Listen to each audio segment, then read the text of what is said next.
Hello friends, super magic રસોઈમાં મિત્રો હું આપનું સ્વાગત કરું છું। આજે હું ઘઉંની મીઠી સેવ વણવાની ઝંઝટ વગર અલગ જ ટ્રીકથી જે તમે સેલો ટેપની મદદથી તમે આ સેવ એકદમ છૂટી બનશે મિત્રો। તો ચોક્કસ તમને આ વિડીયો ગમશે મિત્રો। ગમે તો લાઈક કરજો, શેર કરજો અને નવા મિત્રો સબસ્ક્રાઈબ કરવાનું તો ભૂલતા જ નહીં અને બાજુમાં રહેલ બેલ આઇકનને પણ પ્રેસ કરજો જેથી કરીને લેટેસ્ટ વિડીયોની માહિતી તમને ડેઈલી મળતી રહે। તો મિત્રો હવે આપણે ઘઉંની મીઠી સેવ મોસ્ટ ઓફ આપણે હોળીના તહેવારોમાં બનતી હોય છે અને આપણે પહેલાંના સમયમાં દાદી નાની જે બહાર વણીને બનાવતા ને એ રીતે એ ઝંઝટ વગર આજે આપણે જે આ રેગ્યુલર સંચો હોય છે ને સેવ ગાંઠિયાનો જે ટ્રેડિશનલ સંચો એમાં જ આપણે આ ઝીણી સેવ ઘઉંની બનાવશું। આપણે જે સેવની ચકરી આવે છે ને એમાં જ બનાવશું, પણ આમાં આપણે બનાવીએ છીએ ને તો હોલ એકદમ નજીક હોય છે। જુઓ, આના હોલ એટલા નજીક હોય છે ને તો આપણી સેવ જે બહાર વણીને બનાવીએ છીએ ને એવી છૂટી નથી બનતી।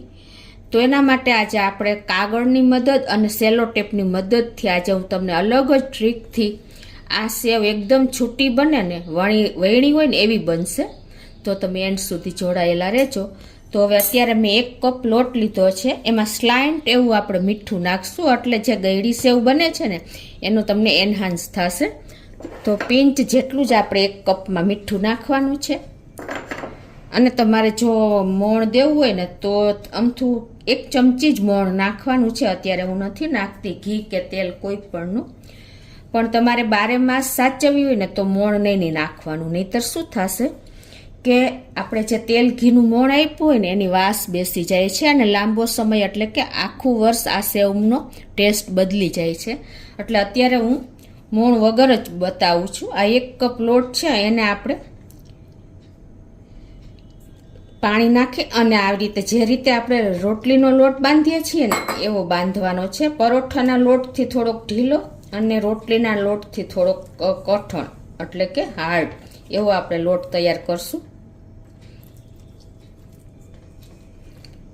મિત્રો આ સેવ આપણે બહુ મીઠી લાગે છે કેમ કે હેલ્ધી હોય છે। તમે ગોળમાં બનાવી શકો છો, સાકરમાં બનાવી શકો છો અને બાળકોને એની ટાઈમ કાંઈ પણ ભૂખ લાગે ને તો તમે ઇન્સ્ટન્ટ એને આ સેવ આપી શકો છો।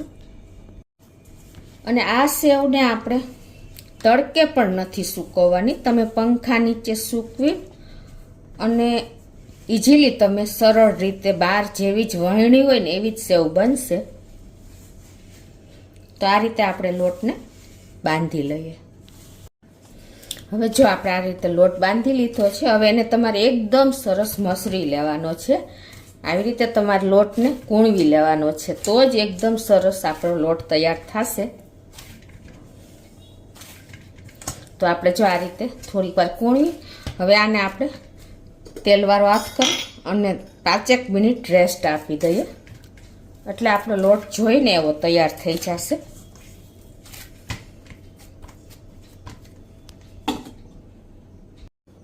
હવે મિત્રો આપણે છૂટી સેવ બનાવવા માટે શું કરવાનું છે કે આવી રીતે કોઈ પ્લાસ્ટિકનો કાગળ લઈ લેવાનો છે અને એને તમારા ચકરીના શેપમાં કાપી લેવાનો છે। આ રીતે આવી રીતે તમે કટિંગ કરી લેવાનો છે। થોડોક મોટી સાઈઝનો કાપશો ને એટલે કોઈ પ્રોબ્લેમ નહીં આવે। તો આ રીતે જો આપણે એને રાઉન્ડ શેપમાં કાપી લીધી છે। હવે આપણે છૂટી સેવ બનાવવા માટે શું કરવાનું ખબર છે? આવી રીતે તમારે ચકરીના સાઈઝનો કાગળ અંદર ફિટ કરી અને પછી તમારે સંચોને પેક કરી દેવાનો છે। આ રીતે ઇઝીલી તમારે તૈયાર થઈ જશે। જો આપણે આ રીતે ફિટ કરી દીધો તો આ રીતે આપણે કાગળ ફિટ થઈ ગયો છે જો અંદરની સાઈડ। હવે આપણે લોટને રેસ્ટ આપ્યો ને એને પણ આપણે 15 મિનિટ જેવું થઈ ગયું છે। તો આ રીતે તમે 5 મિનિટ કે 15 મિનિટ એટલો રેસ્ટ આપવાનો છે। હવે એને લોટને સરસ તેલવાળો હાથ કરી અને આ રીતે આપણે કૂણવી લેવાનો છે અને હવે એને સિલિન્ડર શેપ આપી દેવાનો, એકદમ રેશમ જેવો લોટ કરવાનો છે। જો આપણે એ પ્રમાણે જ લોટ તૈયાર થઈ ગયો છે। હવે તમારે એને સરસ આ રીતે કૂણવી અને આ સિલિન્ડર શેપમાં સેજ તેલવાળો હાથ ફેરવી દેવાનો છે। અને પછી તમારે એમાં લોટને ફિલ કરી લેશું આપણે.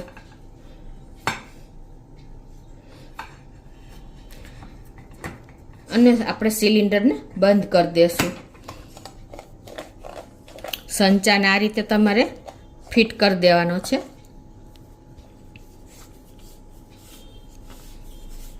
આ રીતે બંધ કરી અને પછી હવે આપણે સેવ પાડવાની છે. એના માટે શું કરવાનું છે કે પહેલાં તમારે થોડુંક પ્રેશર આવી રીતે બંધ જ કરવાનું છે. પછી તમારે સેજ આ રીતે સીઝરથી કે આવી રીતે હોલ કરી લેવાના છે. આવી રીતે તમારે ઊભી 3 લાઈન છૂટા છૂટા હોલ રહે ને એ રીતે તમારે એમાં હોલ મારી દેવાના છે. જો આવી રીતે અંદર કોથળી છે ને એટલે કોઈ પ્રોબ્લેમ નહીં આવે. અને વચ્ચે તમારે આ રીતે જેમ તમને અનુકૂળ આવે ને એમ તમારે હોલ છૂટા રહીએ ને એ રીતે તમારે પાડી દેવાના છે. ટૂંકમાં આપણી સેવ ભેગી ન થવી જોઈએ. આવી રીતે જો આપણે આ 3 લાઈન અને આ 3 લાઈન કરી છે. હવે તમારે આપણે સેવ પાડી લઈએ. ટેબલ ઉપર મેં કપડું પાથરી દીધું છે અને આપણે ઘરમાં જ પાડશું આ સેવ. જો મિત્રો એકદમ તમારી સેવ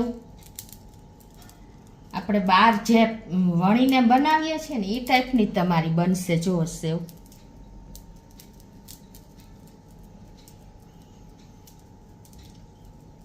છે ને મિત્રો, છૂટી છૂટી આપણી સેવ તૈયાર થશે.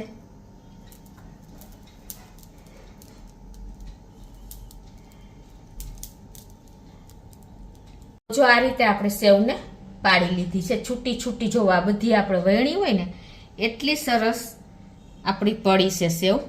જો આ બધી. હવે હું તમને બીજી રીત પણ બતાવી દઉં મિત્રો કે આપણે બીજી રીતે શું કરવાનું છે કે આવી રીતે તમારે ચકરી આપણે જે સંચામાં ચકરી ફિટ કરીને એ રીતે ચકરી ફિટ જ કરી દેવાની છે આ રીતે. અને જે તમને મેં અત્યારે કાગળની બતાવી ને એ રીતે તમે ન કરવી હોય ને તો આ રીતે ચકરી ફિટ કર્યા પછી તમારે સેલો ટેપ લઈ લેવાની છે. અને આ સેલો ટેપ તમારે જેટલા હોલ રાખવા હોય ને એટલા ખુલ્લા રાખવાના, બાકી બધા ટેપ લગાવી દેવાની. તો આ રીતે તમારે જુઓ આપણે એક લાઈન આ ચાલુ રાખશું ને એક લાઈન આ ચાલુ રાખશું. ટૂંકમાં આપણે જ્યાં હોલ બંધ કરવા હોય ને ત્યાં ટેપ લગાવી દેવાની આ રીતે તમારે. અને તમારે એમ ન કરવું હોય ને અડધો જ પાર્ટ ખુલ્લો રાખવો હોય ને તો અડધામાં પણ તમે આ રીતે ટેપ લગાવી દેવાની. આ રીતે બહારની સાઈડ ટેપ ચીપકી જાય ને એ રીતે તમારે લગાવી દેવાની છે. અને અડધું તમે સંચો ખુલ્લો રાખો ને તો પણ ચાલે. ને કાં તમારે બે સાઈડ ટેપ લગાવી હોય તો પણ એ રીતે પણ તમે કરી શકો છો. જો આવી રીતે તમારે ટેપ લગાવી દેવાની. આ એક સાઈડ મેં ખુલ્લું રાખ્યું છે 2 લાઈન. અને હવે તમારે આમાં લોટ ફિલ કરી લેવાનો છે. તો આ રીતે આપણે લોટને ભરી લેશું અને બંધ કરી દેશું. તો આ રીતે જો આપણે સેલો ટેપ મારીને પણ સરસ તૈયાર કરી શકીએ છીએ. જો આ રીતે લાઈન સરસ તમારી તૈયાર થશે. તમે જેટલી સેલો ટેપ મારી છે ને એ પ્રમાણે તમારા હોલ આવશે. જુઓ છે ને મિત્રો.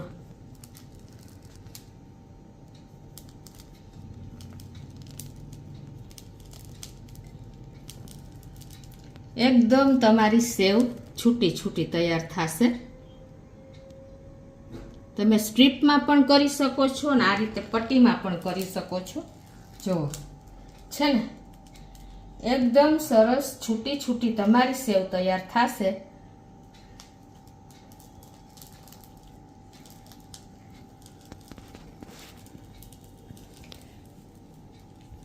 તો જુઓ મિત્રો આપણે સેલો ટેપ વાળી પણ એટલી સરસ છૂટી સેવ બને છે ને તમને ખ્યાલ આવી જ જતો હશે. જુઓ આ રીતે જો આપણે છૂટી સેવ પાડી લીધી છે. હવે આને આપણે પંખા નીચે 12 કલાક કે 15 કલાક સુકાવા દેશું.